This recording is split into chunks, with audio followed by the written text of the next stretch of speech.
you are not kind of talking to this, if you can mute yourself. I understand we are all at home, so there could be quite a lot of disturbances at home. So if you can mute yourself, that would be really appreciated. Okay, hopefully all of you are seeing my screen. So now let's talk about, this is the thing, like, I mean, business communication 101. This is the fundamental thing that I'm talking about. And say it well, business communication. Again, some of the things that I am talking about here may be applicable in personal lives as well, but I am primarily focusing on business communication, professional communication. Okay. I want to tell you this, and I want to start with this. If I can do it, you can do it too, in the sense, because I graduated in about 94, and I learned most of my career, most of my college and schools most of my school in Tamil medium. Uh, can all of you mute yourself, please? Okay. Uh, so all of my schooling I did in Tamil. So even when I graduated out of college, I wouldn't speak single sentence in English. So one of the first jobs that I got was a trainer, a teacher, and I had to teach computer languages. At that point in time, it was DBase and C. So since I didn't know how to speak much in English, this was all about teaching languages, the statements. So it was much easier. Like, I can go and say, write this, write this, write this, and that's all. And I practiced it very well. And anytime they would have a question, I would, or rather, I wouldn't even give them space for question, and then I will tell them afterwards. I will meet up with them, and then I will tell them later. Okay. And in one of the incidences, I was teaching C language, and a girl asked a question, and I had prepared a right answer for that particular moment.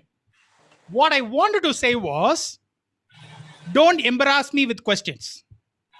And I had practiced it, and that's exactly what I wanted to say. And as Xavier was saying, that was the conversation that was happening in my head. I wanted to say, don't embarrass me with questions. What came out of my mouth was, don't embrace me with questions. And you can understand how I would have been. And I was sweating. And, I didn't know how to handle that situation. So, but that's what I was. Instead of saying, don't embarrass me with questions, I said, don't embrace me with questions. Today, I'm telling all of you, you can ask all the questions that you want, because I'm a lot more confident now. That has taken about 20 years of practice. So what I want to tell you is, if you think you're from a village, you're not learned English, you can't speak sentences in English properly, I'm telling you, if I can do it, you can do it too. There are fundamental principles. If you understand those fundamental principles, you will be able to do this. Okay, all of us, none of us have English as our first language.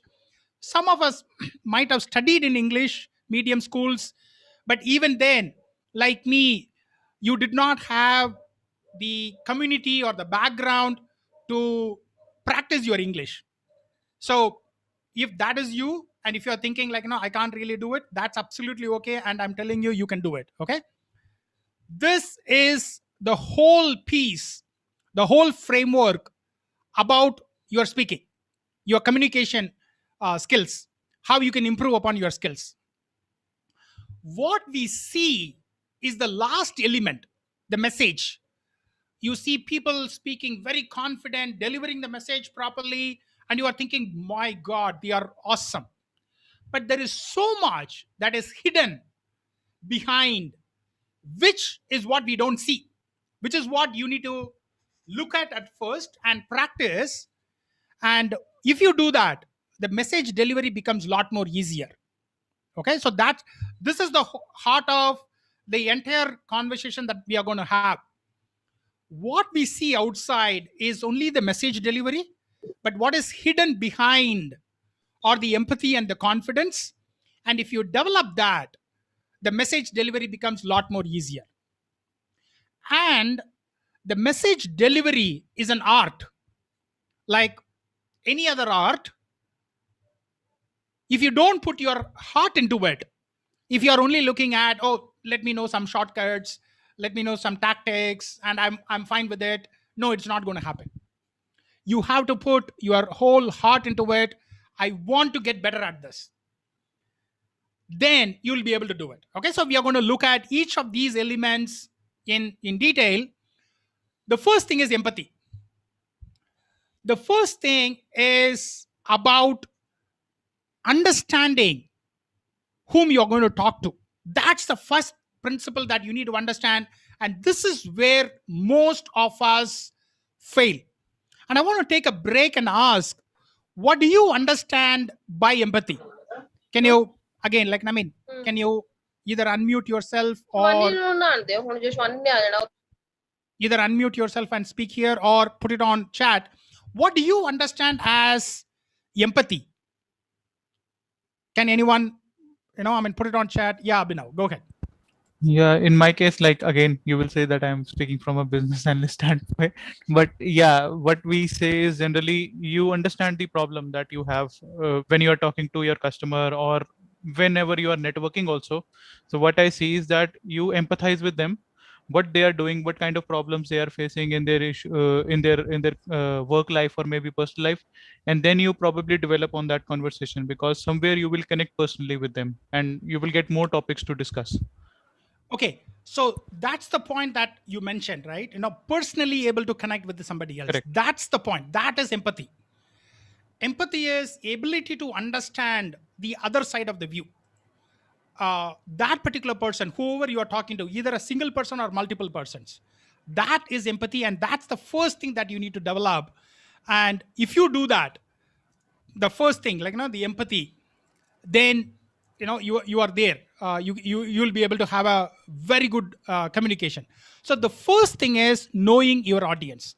Now Joyce talked about, I have multiple different audience, right? Say for example, we can have managers as the audience, peers as audience, team members as an audience. So before even some communication happens, it could be written communication, it could be spoken communication, or it could be a public speaking like this. Before even we do that, the first and the foremost thing that you need to understand is know your audience. What do I mean by know your audience? Who are they? What do they know? What do they want to know? And what are their background? How will they understand? What's the conversation that is going in their head? Those are the things that we need to understand. All the other skill comes later. So say for example, there's a project review meeting. You're talking to a chief executive, some executive, like say for example, it could be a marketing, it could be sales, or it could be VP of operations, whatever it is. What I see people do is they will go and say what they want to say. They will never pause to think what do they want to know, right? uh, do they want to know what's the status of the project? Do they want to know, are there any escalations in the project? Do they want to know, will there be extension to the project that I'm doing? We don't ask those questions. We don't know what the audience want, and then we just go and blabber everything that we have to say.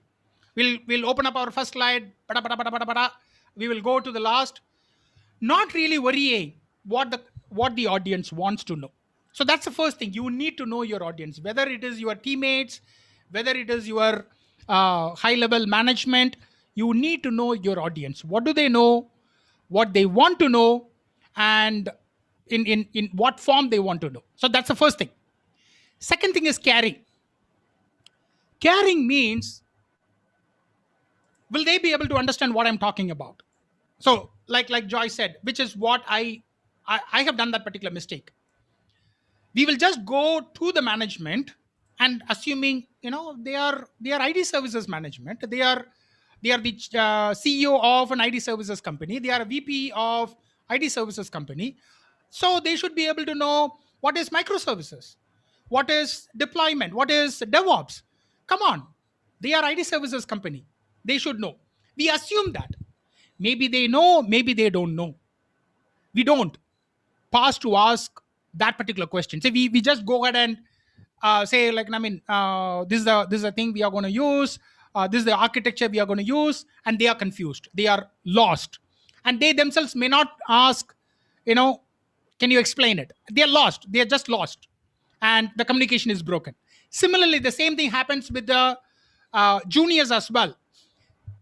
We have learned whatever that we have to learn, and then we will assume they will know that, and we will immediately go and say, you should use angular route, and they are like, I only learned about angular yesterday, I don't know what is angular routes are. But we don't pause to ask, do they know or they don't know? So after knowing who your audience is, then comes care for them. Who are they? What will they know? And so on and so forth.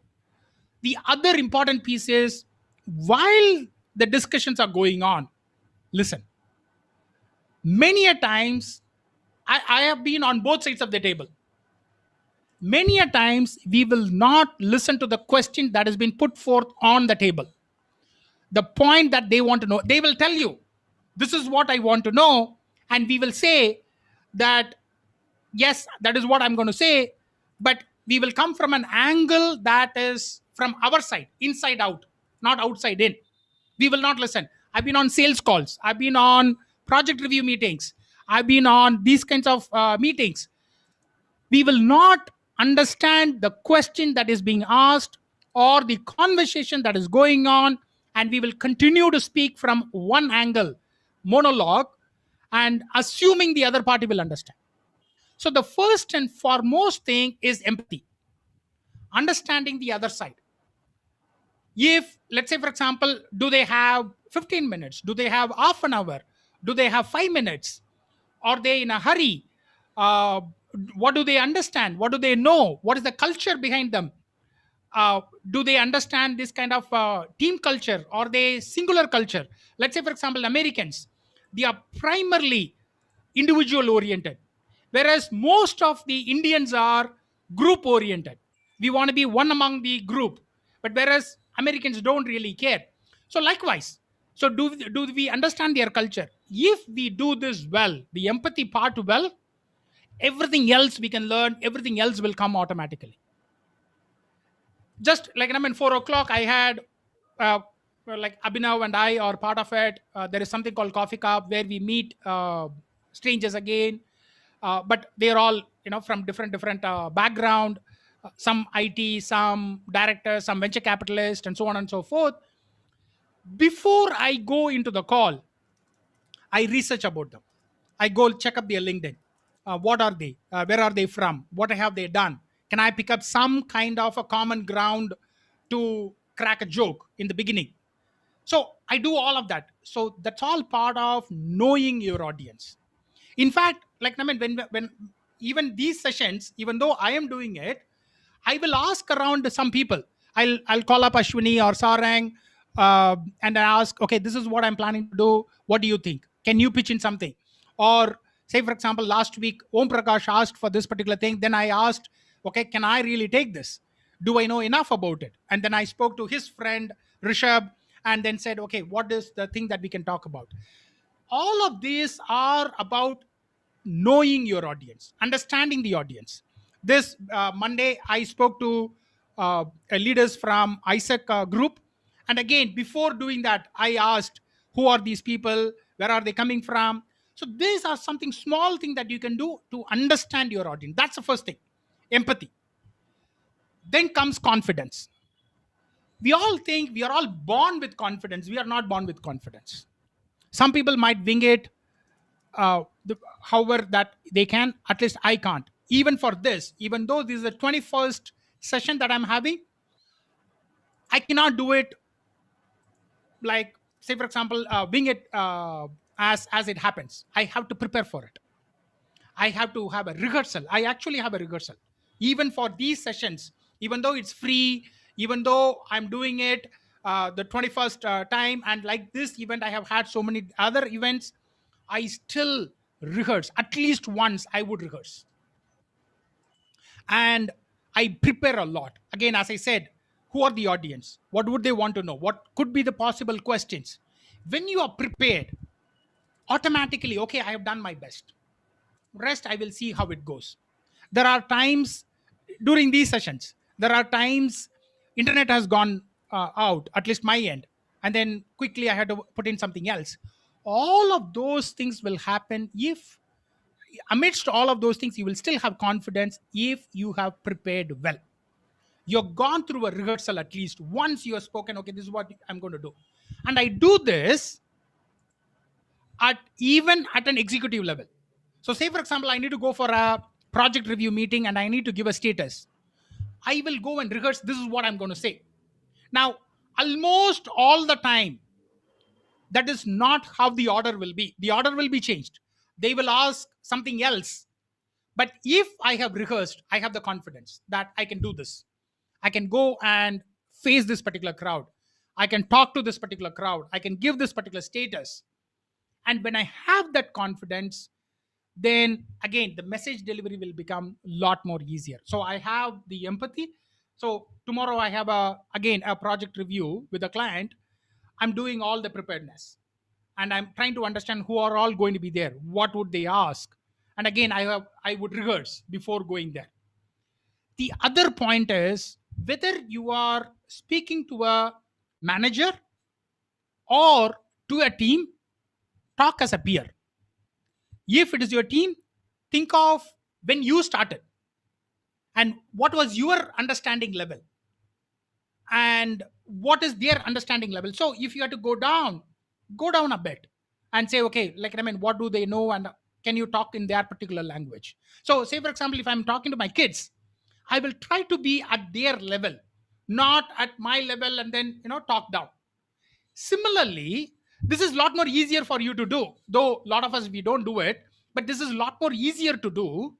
But when we want to talk to the executive, lot of times we do not have the confidence because we don't think we are peer to them.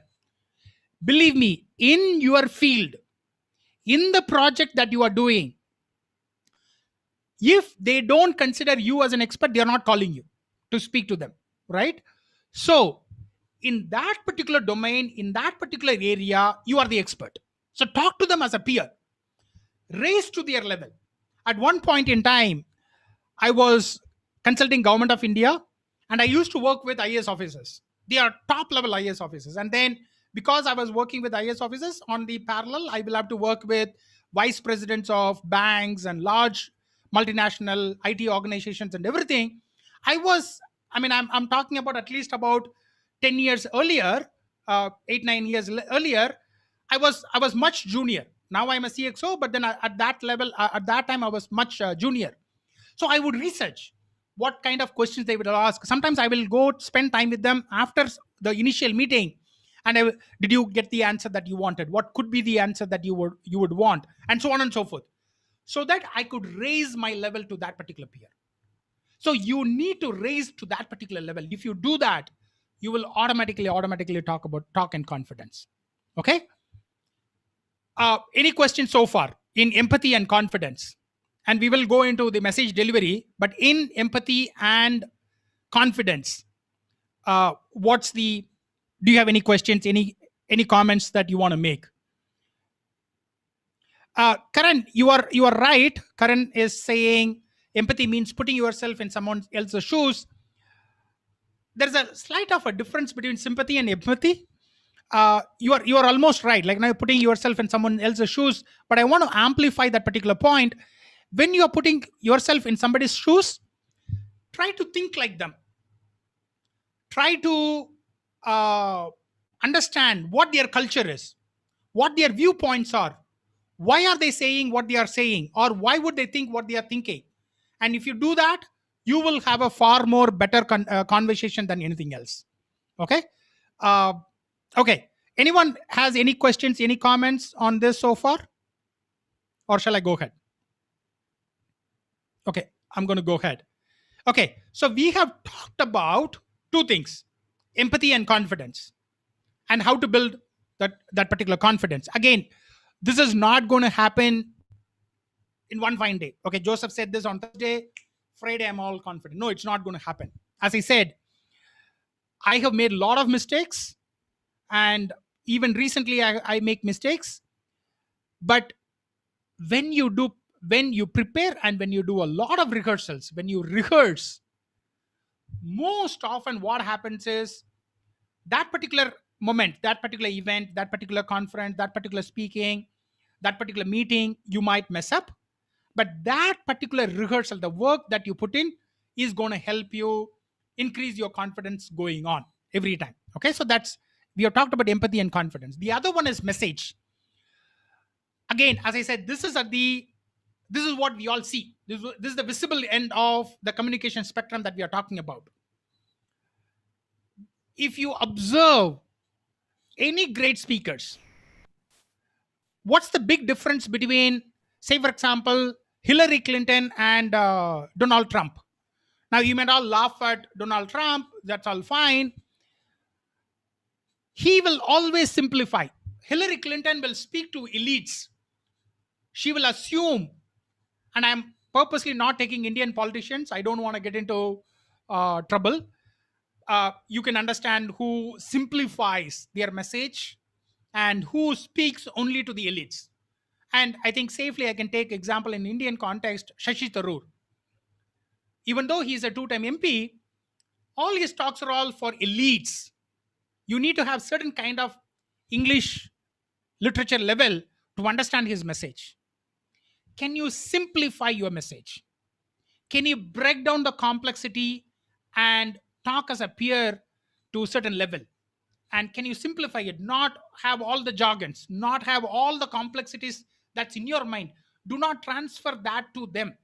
Can you simplify it? And again, if you see these messages, right, the slides that I have prepared, I have tried to simplify as much as possible, but without losing the core message. The core message is this. This is the core message. You need three components: empathy, confidence, and message.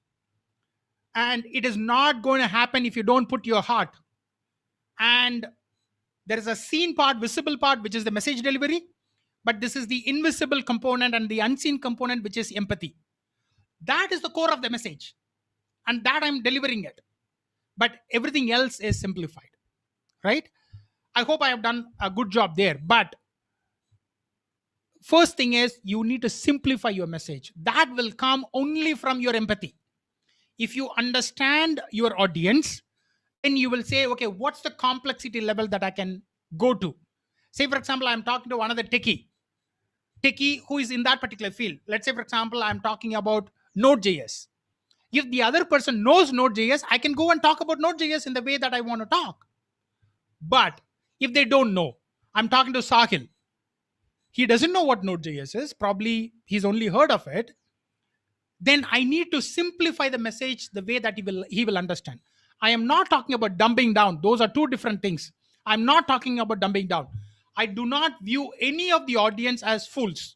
I'm not talking about dumbing down. I'm talking about simplifying the message, removing all the complexities that are there to convey the message that you want to convey. That's the first thing. You need to simplify, and that's going to come only if you care for your audience, only if you care that you want to be understood, only if you care that the other party has to get this particular meaning. Only then, only when you have that empathy and the care, you will simplify the message. So that's one. Second one is, you need to contextualize the message. Like Abhinav said, when you are talking to the British, the way you do it is different. The way you talk to the Americans, the message has to be different. It is the same message. Say, for example, tomorrow I am giving this message to, uh, say, for example, sales guys. I will change this particular presentation. The core message will remain the same about the three things that I talked about: empathy, confidence, and message. But maybe I will say it in a different form. Maybe I will say it with different examples, right? So you need to contextualize. You need to understand the situation and you need to contextualize that message. The examples that you select, the stories that you tell, all of that will have to be different. And that is a segue to storytelling. Now, storytelling, we took a session here. I interviewed Krishna, who is CMO, Chief Marketing Officer of one of the company that I think it is Prodat. He's there, and you can watch it how to do that storytelling in a business context. When we are talking about storytelling, all of us, we all have grown up with stories at home. It's all about stories. What is gossip? Gossip is a story. We tell our kids stories. We tell our friends stories. We do all of the time. But guess what? When we go to our executives, we remove all of the stories and we give presentations. We give 3 points, like I mean bullet points, and we say, okay, I will take the questions at the end. We somehow miss that. Story is all about, there are only 7 types of stories. Maybe I will take that session one day. There are only 7 types of stories. There is one thing that we all know, which is rags to riches. Ambani started as somebody, or somebody started as a tea seller, and he's head of state suddenly after a certain kind of a struggle. That's rags to riches. That's all we know. But there are other forms of stories. So, and then there is comedy, and we will talk about it. If you understand the types of stories, you can pick and choose, and then you can say, okay, this is where I'm going to do. And of course, we are not talking about, we are not going to go and say, you know what, one day there was Cinderella, and Cinderella was lost, and somebody came, she went for dancing. No, we are not talking about it. But we are going to pick up that particular format. What's that format? Somebody is struggling, there is a conflict, there is a resolution. That's the 3 form. There is a conflict, we are starting somewhere, there is a conflict, and there is a resolution. All your project review, what is that? It's all about that. Where is the conflict? I don't have resources, I don't have time. That's a conflict that you're talking about. Are you resolving it? Or can you ask for a resolution from the management? If I have to resolve, I need this help. So, like Cinderella, a prince comes in to guide her. Likewise, I need a guide. I need 2 resources. I need more money. I need more time. Right? That's the story you are telling. But you have to break it down into those 3 formats. This is a situation, there is a conflict, this is the resolution. I can resolve it, not resolve it. Or if there is an escalation, again, instead of saying everything, can you put that into 3 format? This was the situation, and this is why that situation happened, and this is how I resolved. That's storytelling. We don't have to go and say about Cinderella and everything, but you can break it down into those 3 different formats. Again, there are many other form of storytelling. As I said, there are about 7 different forms of storytelling. If you understand it, it will tremendously help you in communicating, getting better at your communication. And we are going to see some of this probably in the coming weeks. Now, this 3, any questions so far? So far, any questions in those 3 things: empathy, confidence, and message delivery? Anyone?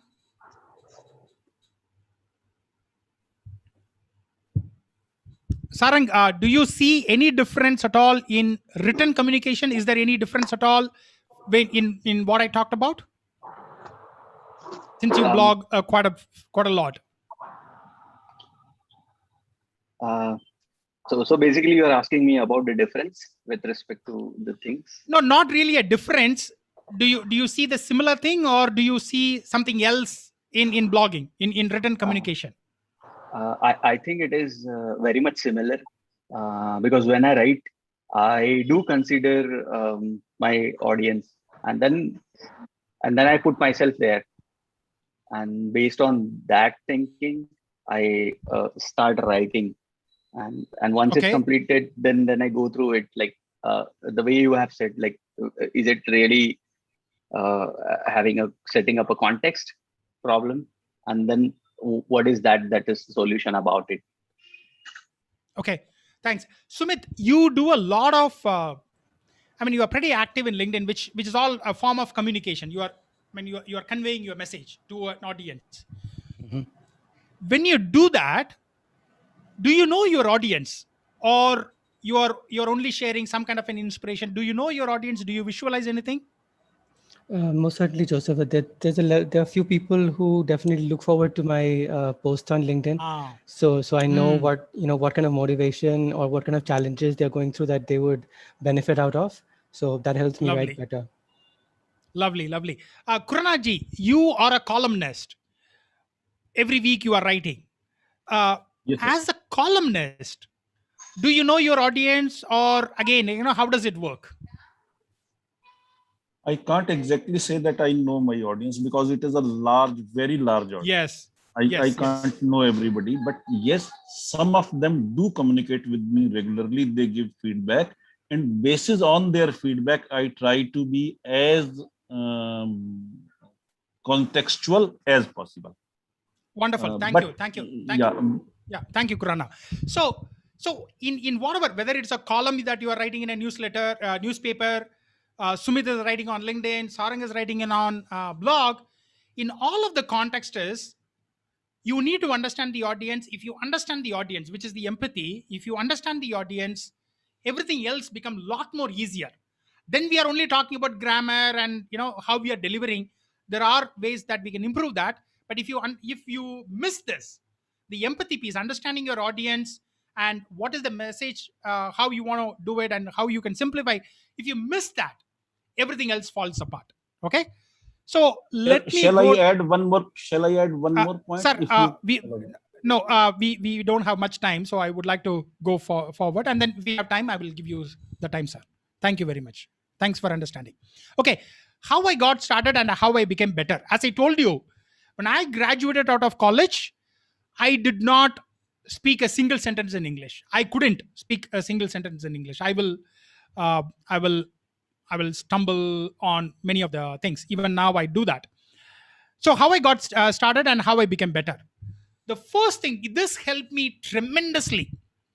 I have tried many other books that did not have one-to-one relation, but when you are talking about Bible, I can go through each sentence, almost a paragraph, and exactly the same thing will be in English. So this helped me to understand vocabulary, grammar, and sentence construction. Of course, this didn't help me to speak, but this helped me to consume and understand sentence constructions. And if you see some of, like, I mean, the latest translations, they are all very simple English, not very high-fi Englishes, very simple English. This helped me a lot. I would read, say for example, this is Psalms 23. I will read this probably 100 times. I'll try to break this down. What does it mean? I mean, what does the Tamil says? What's the English says? And I will compare them. And each of the words, I will take it. So this is how I improved upon my vocabulary and sentence making. This is the first thing. I watched comedy. Friends, I mean, I don't know how many of you, I'm assuming most of you are, Friends fan. I have the whole CD, all of the CDs of all the seasons. I think 5 or 6 seasons they had, or even 10 seasons, I think. I have all of their CDs, and I would have watched it umpteen number of times, again and again.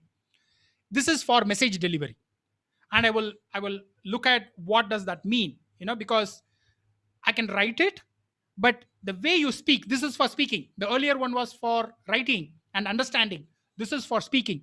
And then I'll stand in front of the mirror and I will speak like Ross. I will speak like Chandler. I'll speak like Joey. I'll speak like Rachel. And I will repeat some of these sentences. I have done this again umpteen number of times. So watch comedy if at all you want to improve upon your delivery, because comedy is always about something that you didn't expect. At the end, there's a punchline. That is absolutely important. And there will always be a story. Anything that you are talking about, there will always be a story. Even in a small, say, for example, 5-minute conversation that they have, there will always be a story. And you can pick that up.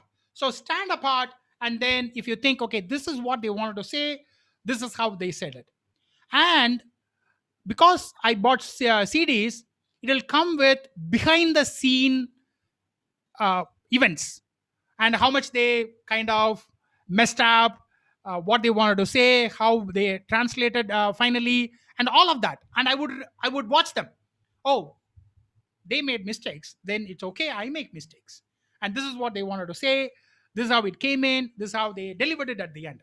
And I will watch it again and again. And when you watch it again, your brain is filled with all of those things, and you can use it. You will use it at a later point in time. And this is American comedy. And then there is a British comedy, Yes Minister, and in India also we have it, but I would watch it in English, again for delivery.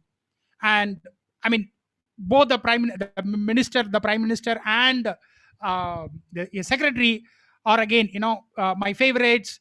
I would again, try to repeat some of these things. In fact, my son is he has certain favorite pieces. He will try to mimic. I'm trying to educate them on that.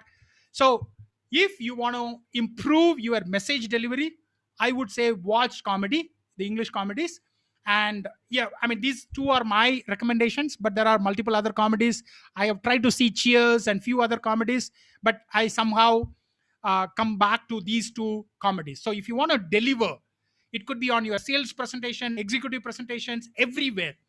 If you can mimic some of these deliveries, you'll be far further than anybody else. Okay. And create opportunities. You might ask, Joseph, how can I create opportunities? I'm at a low level. Guess what? All of us have situations in which we can create opportunities. I'll give you a couple of examples. Take this show that is going on. This is something that I created. Nobody asked me. I created it.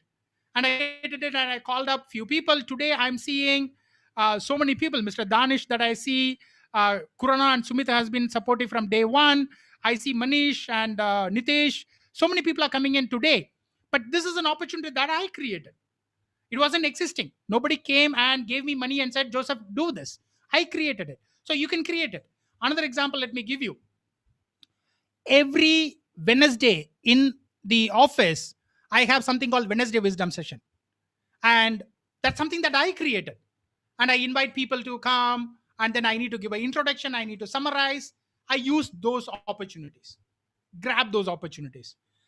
When the situation was normal and when we were all meeting, I asked Mr. Kurana, can we have a book review session in your office? He graciously accepted it.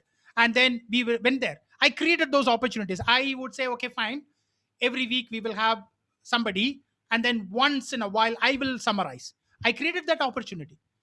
Likewise, you can also create opportunities for you to communicate. It could be written. It could be spoken. Written. You can create blogs. You can go on LinkedIn and write. Create opportunities. Grab those opportunities. Start doing it. Say, for example, Joyce said, that's how we started. There's a management communication and there is a team level communication. What you can do, you can grab an opportunity. You can imagine you are talking to a executive on LinkedIn and you can post. Similarly, take the same message, how you will communicate to a team. Write that next day. That's how you create opportunities. That's how I actually do that as well on LinkedIn. So you can create opportunities yourself. Nobody is going to hand you opportunities until you are ready. Guess what? The world will come to you when everybody else is coming to you. That's kind of an irony, but that is how it is. You need to create opportunities yourself. And I talked about this in the empathy. You need to think like an audience. If they are speaking in English, you have to speak in English.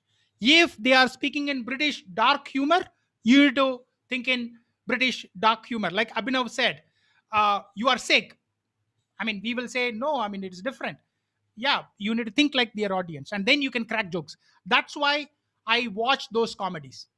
Because then I can grab some of those things and I can use that. So think like your audience. That's how you need to understand your audience. Okay?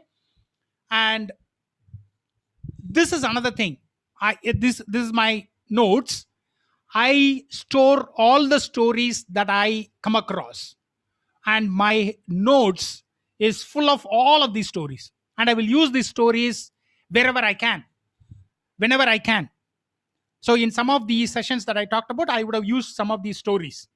Similarly, sentences. When I come across good sentences, I'll go store it on my notebook, my digital notebook. And like you can see, Bill Bryson is one author that I really admire. And he says he he is exhibiting his most outstanding characteristics, which is incompetence, right? I might use it somewhere else. So likewise, I have so many different sentences. The sentences that I like, I'll put them in. Even I have, sometimes I'll sit down and I will construct sentences from these sentences. And that you will find in my blog or in these kinds of LinkedIn or in these kinds of presentations. I'll borrow from somewhere else. We're all borrowing from everybody else, right?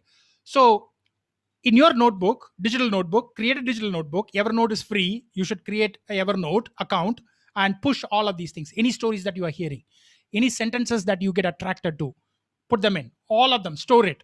Go through them and let it become part of you. And then when it becomes part of you, whenever there is an occurrence, whenever there is a situation needed, that will come out, that will pop out, and you will say that. And it's going to be a fantastic experience for you and your audience as well. Okay. Now, to finalize, these are the three things that I talked about: empathy, confidence, and message. Message is the one that is visible. Empathy is something that is invisible. We all focus on the visible and leave out the invisible. So, importantly, you need to understand your audience. You need to have the confidence. You need to rehearse. And then the message delivery will happen. And if you can simplify that particular message. And it is not going to happen if you don't put your heart into it. You have to practice. You have to say, okay, I want to understand this audience. Then is when it is going to happen, right? And you might all ask, why is this needed? Why should I bother about all of these spoken communication? Whether you are a developer or you are an executive or you are a businessman, language controls discussions. You can navigate the discussion through the language, and discussions controls the relationship. You are all here because we had discussion, one-on-one discussion. Sometime or the other we had a discussion and you liked that discussion, and then you are here. We built a relation, and then relationships control businesses. We all like to do business. We all like to buy from somebody whom I like. So relationships control businesses. That is why language is absolutely important. Communication is very, very integral part of being in business. So language controls discussions, discussions control relations, relations control business. That's why the communication is absolutely important. And I teach all of these things in my course, Gravitas Wins. You can go to gravitaswins.com and you can see. And I teach all of these things in a 12-week time frame. And this is what it's a 12-week course. It's cost 6,000 rupees. I talk about wealth, insights, network, and self-control, and how you can generate insight and you can share that insight with others. When you share that insight with others, they are going to, like as I said, language controls discussions. When you share it, they are getting attracted towards you.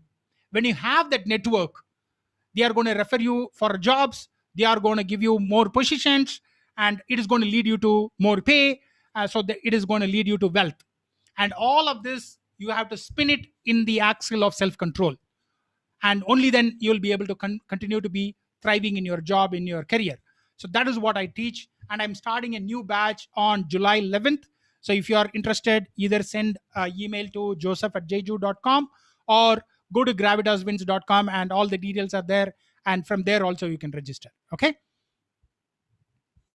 And this is how all the other people, whether it is starter, an YouTube star, like Sijal is a YouTube star.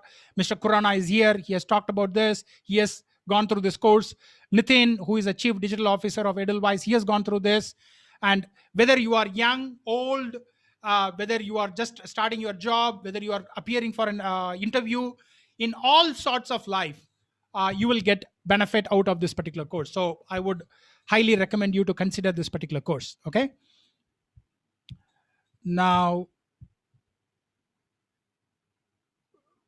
so you can connect with me I'm on everywhere, like now email, website, LinkedIn, Twitter, everywhere. I'm also on Clubhouse. I need to add the Clubhouse. I'm also on Clubhouse. So please connect with me. I'll be happy to answer any queries that you might have. And as I always say, have a life of wins. And that's all I would wish you. And if you have any questions, please let me know. I hope it has been useful to all of you.